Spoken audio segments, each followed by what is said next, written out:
Some people think that, when you're the one to leave a marriage, that it's easy and you're just instantly happy, and that's not true. It's not true. It's incredibly difficult. It's so hard. I'm sorry. I hope that you'll forgive me. Modern women will never stop robbing themselves of peace of mind, and they never learn. These women leave their marriage of decades listening to advice from women who could not keep their own marriages, who are only after making more women miserable like themselves. The worst part of this is that these women dumped their husbands because they thought there was hope with Chad. After all, these modern women come on the internet shedding tears of regret with makeup on. They are a bunch of clowns. Let's get into this video and see how we can learn one or two things while dealing with women. I have one great piece of advice I want to give to men at the end of the video. Even though I could get canceled, I am still going to say it anyway. But don't forget to like and subscribe. Please drop your thoughts in the comment section as well. I love hearing from you guys. You guys motivate me to show up every day. Let's get right into it. So I just got ghosted by the first guy I went on a date with after my divorce. We went out a couple of days ago. I downloaded Bumble 3 days ago because I was just like, okay, I'm gonna dip my toe back in the water and whatever. So I matched with this guy. He super swapped me, and then we started talking. He asked me to go out the next day, so we did, and we went out to eat for lunch. We went and played mini golf. We went out to eat dinner. We went to his house, watched a movie. I thought it went really well.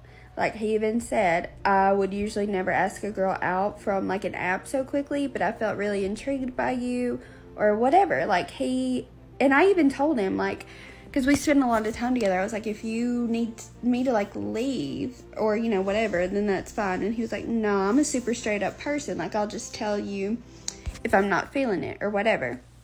So I think we have a nice time.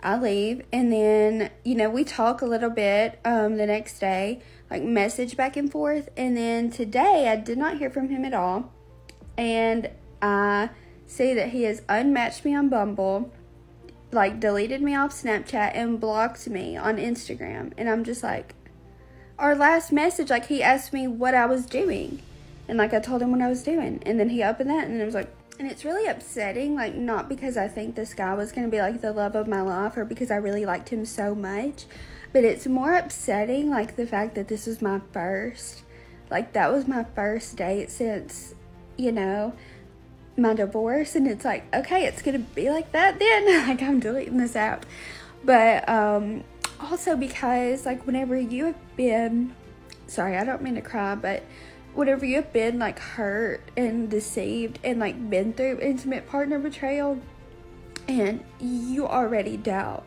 your intuition and you don't trust yourself, and I've been really good in my healing journey so far, yeah, I felt I did trust myself, and I felt I've been doing a really good job, and then something like this happens, and it's just kind of maybe I overestimated, myself. A lot of us who have been with narcissistic people, men with porn or sex addictions, they most always have an avoidant attachment style, and a lot of times to adapt, we either already had or we develop a more anxious attachment style.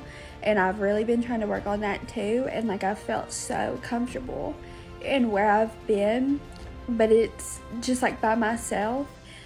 But now that it's trying to factor other people into my life, it's just kind of I don't know how to do this part. I really don't. Definitely opening up old abandonment wounds and rejection wounds, and really highlighting areas that I feel I personally need to work on before I would be comfortable putting myself back in that position. So, I guess if anything, this was just a learning experience. I do wish, of course, I knew why he did that. I did message him on Snapchat, which I don't know if he'll even get it or open it because he did unadd me, but I was if you didn't like me, you could have just told me.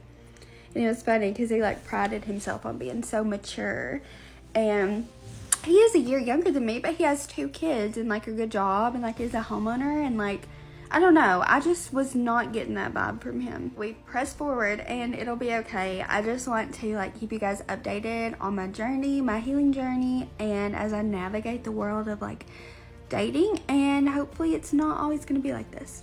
If you are coming out of a long-term relationship or marriage and about to enter the dating world, listen to my story so that maybe you can stop yourself from doing all the stupid things that I did. So when I first met my ex-husband, I was 16, and the way dating worked back then was I liked him, he liked me, so we started dating, we still liked each other, so we got married. Little did I know that in the 2020s, that is not how dating works. And because my marriage had been particularly miserable the last few years, getting out of the relationship felt like getting out of jail.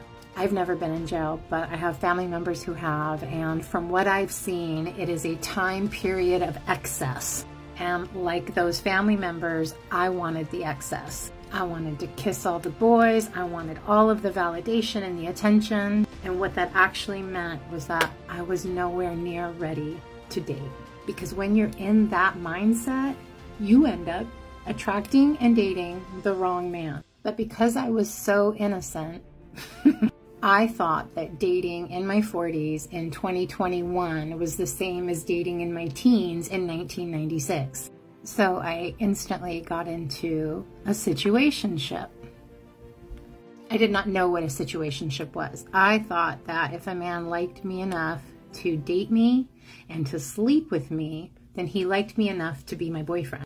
It's honestly kind of cute now how stupid I was, but that's not how dating works. There are plenty of men that will take you out on dates, that will tell you you're amazing, that will have mind-blowing sex with you, and then act like you don't exist.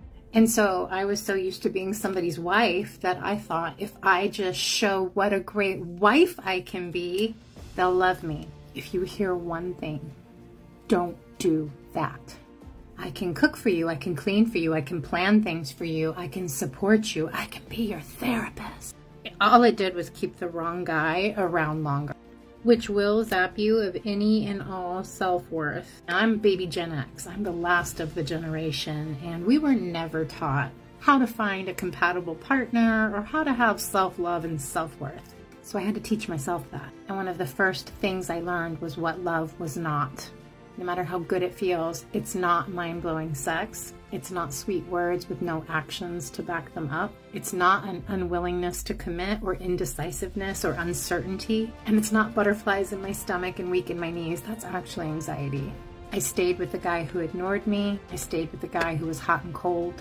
I stayed with the emotionally unavailable guy. I stayed with the guy who was still in love with his ex. But looking back, I now realize that that was all necessary for me to grow. And when we know better, we do better.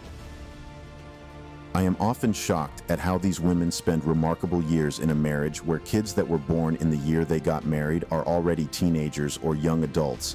Even some have their own families already. After spending those years, they come up and say they are not happy, and they need to find their life. They deserve better, and all kinds of immature stuff, and they jump out of their marriage with expectations to find love and happiness with men in the modern dating world.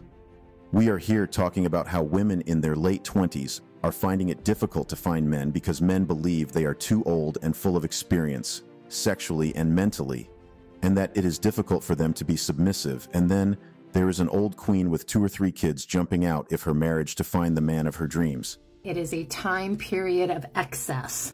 And like those family members, I wanted the excess. I wanted to kiss all the boys. I wanted all of the validation and the attention. And what that actually meant was that I was nowhere near ready to date. Because when you're in that mindset, you end up attracting and dating the wrong man. But because I was so innocent. How delusional is this? I guess many of these women's divorce attorneys advise them out of ulterior motives. The intriguing part of this situation is that these women come out of those long-term relationships expecting to be with the best men available. So these women jump on dating apps or singles events, and then they go ahead and fall in with Chad. After these women get into dating, then they start doing all the things they could have done to save their marriage, but they were irresponsible at that time and cared only about themselves and their feelings. They bolt out of the marriage instead of partnering with their spouse to make the marriage work. And like, I've been really, really good in my healing journey so far. Like, yeah, I felt like I did trust myself, and I felt like I've been doing a really good job. And then something like this happens, and it's just kind of like, maybe I overestimated, you know, like myself. A lot of us who have been with like narcissistic people, men with like porn or sex addictions, they most always have an avoidant attachment style, and a lot of times to adapt, we either already had or we develop a more anxious attachment style. And I've really been trying to work on that too, and like, I've felt so comfortable in where I've been, but it's just like by myself. But now that it's like trying to factor other people into my life, it's just kind of like, I don't know how to do this part. I really don't. And so I was so used to being somebody's wife that I thought, if I just show what a great wife I can be, they'll love me. If you hear one thing, don't do that. I can cook for you, I can clean for you, I can plan things for you, I can support you, I can be your therapist. All it did was keep the wrong guy around longer. Now these women come to the conclusion that all men are the same and feel worse than they felt in their marriage. Whereas it's not so. You got what you wanted. You got out of marriage to be free to express yourself, to be able to go all the places and have sex without remorse. But all these things are at the attribute of Chad. These things are his way of life, and he pushes them to you. As that woman said, she wants to be with Chad and be a housewife, unknowing to her that Chad is not a committer. He is just having fun and exploring, because if he was a committer, he would not have approached her in the first place. Because men that would commit don't even date who they do not want to call their wives. So these women end up crying after giving their heart to 3 Chads, with the last one looking more promising than the other one, and then Chad's brotherhood dumps them. I believe Chad and The Wall should be given a joint award as the best reality coach and tutor. When either hits you, you realize your plight and misery. I see a lot of women wishing they never left their marriage and wishing that they had made it work, because it's surprising that these women all of a sudden want to be a housewife for a man they barely know, which in reality, their marriage did not need up to that effort before it gets back on its feet. How do women do this? They leave a man they've known for years and break him down, making ridiculous excuses like he never takes them out on vacations, he doesn't care about them, blaming the man. All because the thought of living life with Chad fascinates them so much, and they crash their marriage and go attach themselves to a man they've only known for a few months through a dating app, and expect this man to take them to that point of satisfaction they need. Modern women don't care what it costs and how their decision affects things when they are in pursuit of a thing. They throw away everything that has ever given them joy for the new thing, and this attitude continues to kill them as soon as they realize that they were pursuing a smoke. This is the advice I promise to give men. Never marry a woman who thinks and makes a decision independently. Instead, go for a woman who relies on you to think with her or give her decision a go. Ahead. When a woman thinks has a separate entity, she makes the most terrible decisions that will affect you, and you will not be able to do anything about it. That's all for today on The Latest Juice. If you enjoyed this video, you might also like my previous videos. Remember to drop your thoughts in the comment section, and don't forget to hit that like button, click the subscribe button, and also turn on the notification bell to be the first to know when I drop a new video. Share this video with whomever you would like to watch it. Thanks for watching.